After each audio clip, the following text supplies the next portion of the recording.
नमस्कार मेरे सभी प्यारे दोस्तों को, साथियों को, मेरे विद्यार्थियों को मेरा बहुत बहुत नमस्कार। दोस्तों, आज आप देख रहे हैं कि यहाँ पे प्रैक्टिस सेट 1 to 7 की बात हो रही है और ये आपके सामने है। ये बेस्ड है वर्ब पर 1 to 7। टोटल क्वेश्चन 25 है। आइए सर देर नहीं करते हैं, शुरू करते हैं। पहला सेंटेंस लिखा हुआ है द स्टूडेंट्स वर नर्वस। यहाँ तक कोई दिक्कत नहीं है। विद्यार्थी नर्वस थे एज क्योंकि the exam did not begin. दोस्तों, जब आप डिड नॉट का यूज़ कर रहे हैं, जब आप पास्ट इंडेफिनिट का नेगेटिव सेंटेंस लिखते हैं तो डिड नॉट के साथ वर्ब की फर्स्ट फॉर्म लगाई जाती है। तो यहाँ पर क्या हो जाएगा दोस्तों, बिगिन हो जाएगा। द स्टूडेंट्स वर नर्वस, विद्यार्थी नर्वस थे एज क्योंकि the exam did not begin on time, क्योंकि जो परीक्षा है वो समय पर शुरू नहीं हुई। सेकंड नंबर देख लेते हैं दोस्तों क्या कह रहा है। The teacher was scolded the students. अध्यापकों ने, माफ़ कीजिएगा, अध्यापक ने छात्रों को डांटा था एज नन ऑफ देम। क्योंकि क्यों डांटा था भाई, एज क्योंकि none of them completed their homework on time. दोस्तों एक बात समझिएगा, जब आप यहाँ पे नन लगा रहे हैं और यहाँ लिख रहे हैं देम, तो ये जो फॉर्म होता है ना लिखने का, आपका नन ऑफ देम लिखा हुआ है या आप ईच ऑफ देम लिखें या फिर आप यहीं पे आप लिख दें आइदर ऑफ देम लिख दें, नाइदर ऑफ देम लिख दें। तो दोस्तों इस वाले पार्ट को हम कहते हैं डिस्ट्रीब्यूटिव प्रोनाउन कहते हैं। ठीक है, तो दोस्तों यहाँ पे देम की बात हो रही है, यानी कि देम उनमें से कोई भी नहीं, यानी कि एक, ये सिंगल काउंट हो गया। और जब सिंगल काउंट हो गया तो यहाँ पे देयर नहीं होना चाहिए दोस्तों। ठीक है भाई, नन ऑफ देम कंप्लीटेड, उनमें से कोई नहीं या किसी ने भी पूरा नहीं किया। क्या नहीं किया भाई, हिज होमवर्क। तो यहाँ पे दोस्तों हिज हो जाएगा, हिज होमवर्क ऑन टाइम। आगे बढ़ते हैं दोस्तों। 3 number, various species of words. Various माने विभिन्न प्रजातियाँ, पक्षियों की विभिन्न प्रजातियाँ। कैन बी सॉ, दोस्तों सॉ नहीं होगा, यहाँ पे सीन होगा। वर्ब की थर्ड फॉर्म लगानी है हमें, आप देख सकते हैं यहाँ पे कैन बी प्लस वर्ब की थर्ड फॉर्म। पक्षियों की विभिन्न प्रजातियों को देखा जा सकता है during the monsoon season in northern part of India. यानी कि जो मानसून का जो मौसम होता है उत्तरी भाग में, भारत के उत्तरी भाग में, वहाँ देखा जा सकता है। 4th नंबर देख लेते हैं दोस्तों क्या कह रहा है। दोस्तों 4th नंबर कह रहा है being it a rainy day. दोस्तों यहाँ पे बीन यूज़ नहीं होगा, यहाँ पे यूज़ हो जाएगा being rainy day, being a rainy day. दोस्तों मैं आपको बता देता हूँ, यहाँ पे बीइंग का यूज़ होना चाहिए भाई। यहाँ पे बीइंग का मतलब होता है होने की वजह से, होने के कारण या होने की वजह से। बारिश का दिन होने की वजह से। आगे देख लेते हैं क्या लिखा है। They had to cancel the plan, उनको योजना निरस्त करनी पड़ी ऑफ गोइंग टू पिकनिक जाने के लिए। आगे बढ़ते हैं भाई। 5 नंबर क्या कह रहा है। 5 नंबर कह रहा है आई वॉज गॉट डिफीटेड। दोस्तों यहाँ पे आप देख सकते हैं कि 2 वर्ब यूज़ हुई हैं, एक गॉट एक डिफीटेड, दोनों के दोनों यहाँ पे पास्ट फॉर्म में दी हुई हैं, वर्ब की थर्ड फॉर्म में यूज़ हुई हैं। तो यहाँ पे आप गॉट हटा दीजिए, डिफीटेड एक ही प्रकार की वर्ब यूज़ होगी। गॉड यहाँ पे सुपरफ्लस हो गया, एक तरीके से ज़बरदस्ती वर्ब लगा दी है। आई वॉज डिफीटेड, अगर आप गॉट लगाना ही चाहते तो फिर ऐसे लिखेंगे दोस्तों, I was got a defeat. आप इसे नाउन बना के लिखेंगे, मुझे दिया गया, एक हार दी गई। वैसे अच्छा नहीं लगेगा सेंटेंस दोस्तों, आप बस ये समझ लें कि यहाँ पे वर्ब की थर्ड फॉर्म एक ही यूज़ करें तो ज़्यादा अच्छा है। आई वॉज डिफीटेड, मुझे हरा दिया गया बाय माई बेस्ट फ्रेंड, मेरे दोस्त के द्वारा। In the online typing speed test, online typing speed test में। 6वां नंबर क्या कह रहा है दोस्तों, ऑल चिल्ड्रन, सभी विद्यार्थी are ought to be obedient. दोस्तों यहाँ पे आर की कोई ज़रूरत नहीं, जब आप ऑट टू यूज़ कर रहे हैं, ऑट टू बी ओबीडियंट। ठीक है दोस्तों, अगर आप ये चाहते हैं कि आर लगा रहे तो आप यहाँ से ऑट हटा दीजिए दोस्तों, तब भी चल जाएगा। तो यहाँ पे आप ए और बी दोनों का यूज़ कर सकते हैं, लेकिन दोस्तों आप पहले सेंटेंस के भाव को पढ़ लेना। कि सेंटेंस का भाव क्या कह रहा है। जब हम इज़ आर एम लगाते हैं दोस्तों, is R M plus 2 plus B1, जब हम इसका यूज़ करते हैं दोस्तों तो ये होता है ना है, इसको हिंदी में पढ़ते हैं ना है।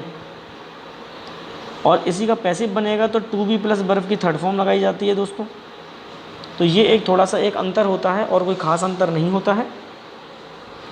तो यहाँ पर और जब आप किसी मॉडल टेंस जैसे ought to लिखा हुआ है तो आप जानते हैं ought to प्लस B1 होता है। जब इसका पैसिव बनता है तो टू बी प्लस बर्फ की थर्ड फॉर्म होती है। और ये हमेशा किसी ना किसी विशेष बात को प्रेजेंट करता है। ऑल चिल्ड्रंस, माफ़ कीजिएगा, ऑल चिल्ड्रन, सभी बच्चे, यहाँ से आर हटा दे तो ज़्यादा बेटर है दोस्तों। ought to be obedient। अब यहाँ पे obedient जो लिखा हुआ है जो अपने आप में ठीक है, चल जाएगा। और यहाँ पे बी भी बिल्कुल ठीक है, चल जाएगा, क्योंकि यहाँ पे जो बर्फ़ की फर्स्ट फॉर्म लगाई जा रही है दोस्तों, आप इसे पैसिव ना समझें, जो बर्फ़ की फर्स्ट फॉर्म है। देखना, सभी बच्चों को बनना चाहिए, कैसा बनना चाहिए, ओबीडियंट, आज्ञाकारी टू देयर पेरेंट्स, अपने माता पिता का। 7 नंबर देख लेते हैं। इंडिया शुड एंड मस्ट दोस्तों, शुड एंड मस्ट बिल्कुल ठीक है। दो मॉडल यूज़ किए जा सकते हैं एम्फेसिस करने के लिए, जोड़ देने के लिए, प्रेशर लगाने के लिए। India should and must appeal, Bharat को चाहिए और अवश्य चाहिए, अपील, अपील माने आवेदन करना चाहिए, टू ऑल दी कंट्रीज़, सभी देशों को, टू डिक्लेयर, घोषणा करने के लिए, पाकिस्तान, पाकिस्तान के लिए, अ टेरर स्टेट, एक आतंकवादी राज्य के रूप में। आगे बढ़ते हैं दोस्तों। 8 नंबर क्या कह रहा है, सुदीप मस्ट अटेंडेड। दोस्तों जब आप मस्ट का यूज़ कर रहे हैं तो बर्फ़ की फर्स्ट फॉर्म लगाइए, यहाँ पे क्या हो जाएगा दोस्तों, अटेंड हो जाएगा। Sudeep must attend the class, Sudeep को अवश्य क्लास लेना चाहिए, रेगुलरली, नियमित रूप से। एल्स, एल्स यानी कि अन्यथा, he will not be allowed, अन्यथा उसे अनुमति नहीं दी जाएगी। To sit in the final examinations, बैठने के लिए अनुमति नहीं दी जाएगी मुख्य परीक्षाओं में। 9 नंबर क्या कह रहा है दोस्तों, देख लेते हैं। 9 नंबर कह रहा है, you need not to worry. दोस्तों यहाँ हमें इस टू की कोई आवश्यकता नहीं है। जब आप नीड नॉट यूज़ करते हैं दोस्तों तो डायरेक्ट बर्फ की फर्स्ट फॉर्म, या फिर दोस्तों आप डेयर यूज़ करते हैं, डेयर नॉट प्लस B1, तो डायरेक्ट बर्फ की फर्स्ट फॉर्म यूज़ करेंगे। नीड और डेयर ये दो ऐसी वर्ब हैं जो हमेशा यूज़ होती हैं, एज अ हेल्पिंग वर्ब भी यूज़ होती हैं। तो दोस्तों यहाँ पे यू नीड नॉट वरी, आवश्यकता नहीं है चिंता करने की, about the exam fees, exam fees के लिए, एज क्योंकि I have already paid it, क्योंकि मैंने इसे पहले ही चुका दिया। 10 नंबर देख लेते दोस्तों। Mukul has and will always be my friend. दोस्तों जहाँ आप देखें विल बी वर्ब की फर्स्ट फॉर्म यूज़ हो रही है दोस्तों, यहाँ पे हैज़ लगाया जा रहा है तो इसकी एक वर्ब चाहिए मुझे, वर्ब दी नहीं है, और इसी वर्ब का हम यूज़ कर लेंगे बी का, तो बी की थर्ड फॉर्म होती है दोस्तों बीन।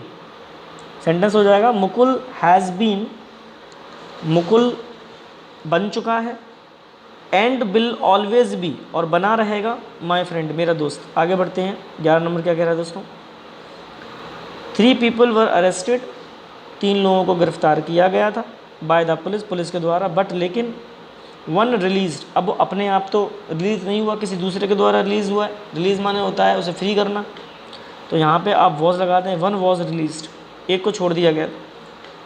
12 नंबर देख लेते हैं दोस्तों क्या कह रहा है, यस्टरडे आई फाउंड इट। बेटा फाउंडेड नहीं होगा यहाँ पे केवल फाउंड होगा, ठीक है बेटा, क्योंकि आगे लिखा है that my friend stole the money from my purse. दोस्तों यहाँ पे मैं बता दूँ आपको कि एक वर्ब होती है जैसे हम बोलते हैं फाइंड, फाइंड माने होता है ढूंढना, इसी की सेकंड और थर्ड फॉर्म जो हो जाती है वो होती है फाउंड। अच्छा, इसी में एक वर्ब और होती है जैसे बोलते हैं फाउंड, फाउंड माने स्थापित करना। देखो ये वाली जो फाइंड है ये है खोजना, ये सेकंड फॉर्म, ये थर्ड फॉर्म। अब ये जो फाउंड है ये वर्ब की फर्स्ट फॉर्म हो गई।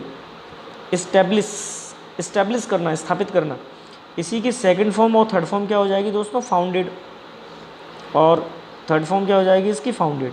ठीक है, तो आप बताइए यहाँ पे उसने ढूंढा है कि स्थापित किया है। सीधी सी बात है, ढूंढा है। यस्टरडे आई फाउंड, कल मैंने पाया, दैट की my friend stole the money, कि मेरे दोस्त ने पैसे चुराए, फ्रॉम माई पर्स, मेरे पर्स से। 13 नंबर देख लेते हैं। In many Asian countries people are hang. दोस्तों यहाँ पे आप समझ लें, ये जो हंग लिखा है जो गलत लिखा है, इसकी थर्ड फॉर्म होगी हैंग।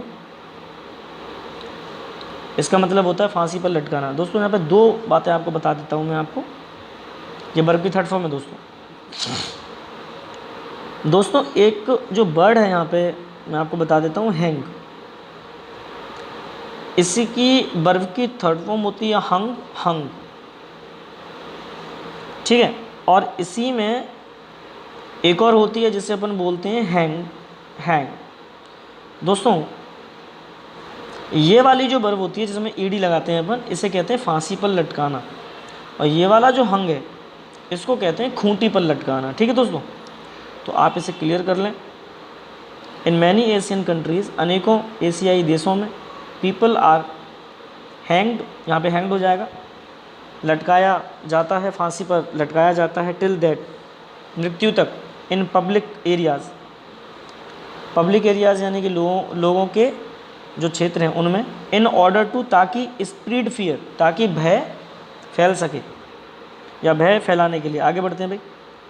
विकास लॉस्ट कंट्रोल ओवर हिमसेल्फ, विकास ने अपना नियंत्रण खुद पर से खो दिया। एज, क्योंकि दोस्तों एज, क्योंकि ही हैड ड्रंकन, बेटा ड्रंकन नहीं होगा यहाँ पे, क्या हो जाएगा, केवल और केवल ड्रंक हो जाएगा, ठीक है। टू मच, उसने बहुत ज़्यादा पी रखी थी। In the new year party, किसमें, न्यू ईयर पार्टी में पी रखी थी उसने बहुत ज़्यादा। आगे बढ़ते हैं दोस्तों। 15 नंबर कह रहा है the police have been trying to find, police कोशिश कर रही है, टू फाइंड, ढूंढने की, फाइंड आउट, ढूंढने की, दी बस, बस को, विच संक, बेटा संक होगा यहाँ पे, SUNK, संक होगा अगर हम थर्ड फॉर्म की बात कर रहे हैं, ठीक है। माफ़ कीजिएगा दोस्तों, ये होती है अपनी, ज़रा ध्यान देना ज़रा,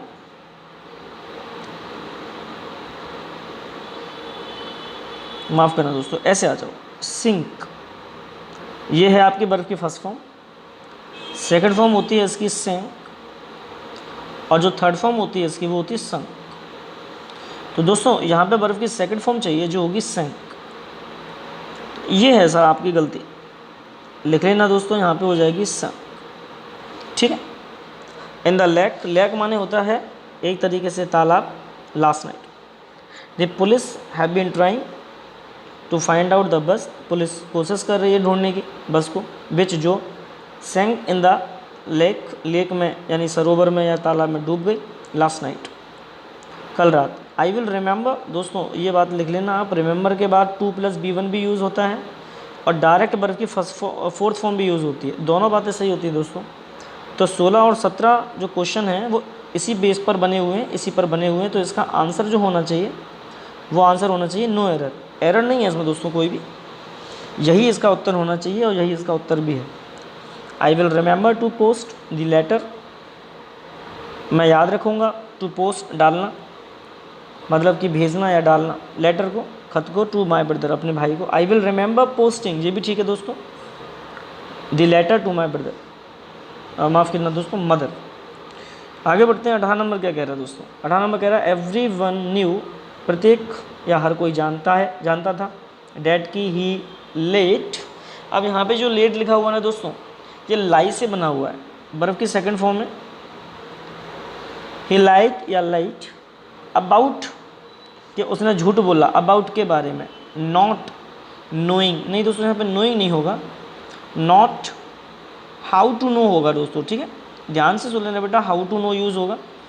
ये आप जब भी आप नो को देखें किसी सेंटेंस के बीच में तो हमेशा हाउ टू नो लिखा जाता है, ठीक है, how to know, how to know to drive a motorcycle, everyone knew, हर कोई जानता था, डैट की ही लाइट, उसने झूठ बोला, about, not how to know कि वो नहीं जानता चलाना, टू ड्राइव अ मोटरसाइकिल, वो कार चलाना नहीं जानता, माफ़ करना, मोटरसाइकिल चलाना नहीं जानता। 19 नंबर द किड्स स्टार्टेड, दोस्तों रट्टा मार लेना, आप रट्टा मार लेना इस चीज़ को, ठीक है, स्टार्ट लिख लो या स्टॉप लिख लो, इन दोनों के बाद वर्ब की फोर्थ फॉर्म यूज़ होती है दोस्तों, है वर्ब की फोर्थ फॉर्म यूज़ होगी, start plus B4, stop plus B4, start plus B4 शुरू कर दिया, स्टॉप प्लस B4 बंद कर दिया। तो the kids started to weep नहीं होना चाहिए दोस्तों, यहाँ पे क्या हो जाएगा, वीपिंग। ठीक है, यानी बच्चों ने रोना शुरू कर दिया लाउडली, तेजी से, एज क्योंकि दे वॉज्ड देयर पेरेंट्स गो, उन्होंने जाते हुए देखा अपने माता पिता को। 20 नंबर क्या कह रहा है दोस्तों, every one enjoyed Sneha's company. ठीक है, हर कोई आनंद करता है, हर किसी ने आनंद किया, मज़े किए। स्नेहाज कंपनी, जो स्नेहा की जो कंपनी है, संगत है, उसमें सभी ने मज़े किए। एज क्योंकि सी मेड एवरी वन, दोस्तों यहाँ पे टू लाफ लगाने की ज़रूरत नहीं, सिर्फ लाफ लगाइए। ठीक है, कुछ जैसे कि मेक हुआ और गेट हुआ, ये कुछ ऐसी वर्ब हैं जिनके बाद ऑब्जेक्ट लिखा जाएगा और डायरेक्ट B1 फॉर्म लिखा जाएगा। ठीक है दोस्तों, 2 + B1 की ज़रूरत नहीं है हमें यहाँ। तो यहाँ पे क्या हो जाएगा, every one laugh on her jokes, क्योंकि वो हंसाती थी प्रत्येक को, हर एक को अपने जोक्स पर, जोक्स अपने मजाक पर। दोस्तों देख लेते हैं 21 नंबर, आई हैड बेटर। दोस्तों हैड बेटर लिख रहे हो तो डायरेक्ट वर्ब की फर्स्ट फॉर्म यूज़ होती है। ठीक है, तो बेटा यहाँ पे आप लिख लें आई हैड बेटर, स्टडीड नहीं होगा, यहाँ पे क्या होगा, study. Then play with my friends, I had better study then play with my friends. बेहतर होगा पढ़ना खेलने के बजाय अपने दोस्त के साथ। 22 नंबर देख लें दोस्तों, वही बात आ गई, हैड बेटर आ गया। एक्सरसाइज देखो बेटा, ये भी सही आया, एक्सरसाइज। देन भी ठीक आया, लेकिन दोस्तों जब आप B1 की तुलना कर रहे हैं तो B1 ही लिखो, यहाँ पे 2 रन नहीं होगा, यहाँ पे भी रन लिखो बस केवल। ठीक है, आप तुलना करने का फ़र्क है जो इसमें है उसका ध्यान रखेंगे। यू हैड बेटर एक्सरसाइज, ठीक है, B1 है, देन लगा दिया, उसके बाद 2 रन नहीं होना चाहिए, यहाँ पे क्या होना चाहिए था, प्ले होना चाहिए था। ठीक है दोस्तों, आप ये दोनों नियम 21 और 22 एक दूसरे के समान जैसे ही हैं, एक जैसे ही हैं, रूल भी एक जैसे ही हैं, तो आप इसको अच्छे से पढ़ सकते हैं, देख सकते हैं। You had better exercise, exercise करना अच्छा रहेगा। देन रन, भागने से एक्सरसाइज करना अच्छा रहेगा, अभ्यास करना अच्छा रहेगा। एमलेसली का मतलब होता है बिना किसी उद्देश्य के। 23 नंबर देख लेते हैं क्या कह रहा है भाई, he came to watch a movie at my house. ठीक है, वो एक फ़िल्म देखने मेरे घर आया। एंड और, दोस्तों एंड आ गया, and did nothing but sleeping. अब जो दोस्तों आप देखिए, जब आप वर्ब की फोर्थ फॉर्म लगा रहे हैं तो बट के पहले जो चीज़ है वो भी फोर्थ फॉर्म में जाएगी, तो यहाँ पे डिड की जगह हो जाएगा डूइंग। ठीक है, तो यहाँ पे क्या हो जाएगा दोस्तों, डूइंग हो जाएगा। And doing nothing but sleeping all day. देखना दोस्तों क्या कह रहा है वह मेरे घर आया फिल्म देखने, और डूइंग नथिंग, कुछ नहीं किया उसने, बट लेकिन स्लीपिंग ऑल डे, सोता रहा पूरे दिन। 24 नंबर देख लेते हैं दोस्तों क्या कह रहा है, हैविंग बीन फिनिश। दोस्तों यहाँ कोई ज़रूरत नहीं हमें इसको पैसिव फॉर्म में चेंज करने की, कोई हमें आवश्यकता नहीं है। वैसे भी मैं आपको बता दूं दोस्तों, हैविंग प्लस वर्ब की थर्ड फॉर्म, इसका मतलब ही होता है के पश्चात, इसका मतलब ही होता है के पश्चात। ठीक है दोस्तों, इसका पैसिव बनता है हैविंग बीन वर्ब की थर्ड फॉर्म। तो दोस्तों इसकी पैसिव की हमें कोई ज़रूरत नहीं है, सेंटेंस का भाव ही ऐसा है। क्या कह रहा है, हैविंग फिनिश्ड हिज होमवर्क, अपना होमवर्क ख़त्म करने के पश्चात, Sonu went to play, Sonu खेलने के लिए चला गया, विथ हिज फ्रेंड्स, अपने दोस्तों के साथ। इसलिए दोस्तों अच्छा रूल था ये, लेकिन भाव के ऊपर भी डिपेंड करता है दोस्तों, इसकी कोई ज़रूरत नहीं थी हमें पैसिव की। यहाँ पे आगे बढ़ते हैं। Walking on the empty streets of the city, शहर की खाली सड़कों पर टहलते हुए। अ डॉग अटैक्ड, एक कुत्ते ने आक्रमण किया। एंड बिट हिम, दोस्तों यहाँ पे लिखा है जो बिट की सेकंड फॉर्म है, माफ़ कीजिएगा बाइट की सेकंड फॉर्म है बिट, और थर्ड फॉर्म हो जाती है बिटन। ठीक है, बाइट माने होता है काटना या कुतरना, इसी की सेकंड फॉर्म बिट और बिटन। अच्छा, यहाँ पे एक चीज़ देखते हैं ज़रा दोस्तों हम लोग। आप देखिए ज़रा, लिखा हुआ है walking on the empty streets of the city a dog attacked and bit him. अगर आप चाहें तो इसका आंसर नो एरर दे दें, चल जाएगा। लेकिन अगर आप मान लीजिए ऑप्शन देता है, इस सेंटेंस में कभी ऑप्शन देता है एग्जामिनर नो इम्प्रूवमेंट के थ्रू, तो इस सेंटेंस को हम कुछ इस तरीके से भी लिख सकते हैं। ध्यान देना, हम लिख सकते हैं दोस्तों, he was walking on the empty streets of the city. वह टहल रहा था। अब वह टहल रहा था, कहाँ टहल रहा था भाई? शहर की खाली सड़कों पर या गलियों में टहल रहा था। A dog attacked and bit him, ये भी चल जाएगा दोस्तों। अच्छा, यहीं पे एक चीज़ और हो सकती है, एक और बात मैं बताता हूँ उसको चेंज करने का फॉर्म। आप इसको ऐसे भी लिख सकते थे, during walking on the empty streets of the city, ये भी कर सकते थे। बहुत सारी चीज़ें हो सकती थी दोस्तों, करने की कोई आवश्यकता है नहीं। वैसे इसका आंसर आप नो एरर दें तो ज़्यादा बेटर है। सीधा सीधा साफ संपन्न, बिल्कुल साफ़ सुथरा आंसर है जो हमें मिल रहा है। और अगर मान लीजिए वो चेंज करवाने की कोशिश भी करता है तो भाई मेरे पास ये ऑब्जेक्ट था, इसी को सब्जेक्ट बना लिया, बात हमारी पास्ट में जा रही है। देखो ये V2 फॉर्म है अटैक्ड, तो इसलिए हम वॉज वर्ब में ले जाएंगे उसको। तो इस तरीके से हम उसको किसी भी रूप में चेंज कर सकते हैं। बाकी आप लोग समझदार हैं बच्चे सभी, इन फ्यूचर आप सभी लोग एक अच्छे पद पर जाएंगे। कोई ऑफिसर बनेगा, कोई कुछ बनेगा, कोई बैंक में जाएगा, कोई MP SI क्रैक करेगा, सब इंस्पेक्टर बनेगा। तो दोस्तों आप सभी बच्चे होशियार हैं, समझदार हैं, ऐसे पढ़ते रहिए मन लगा के। तो आज हमारा प्रैक्टिस सेट 1 to 7 सॉल्व हो गया। मिलते हैं अगले अपने वीडियो में, अगले अपने टॉपिक में। आज के लिए बहुत बहुत धन्यवाद, शुक्रिया, नमस्कार।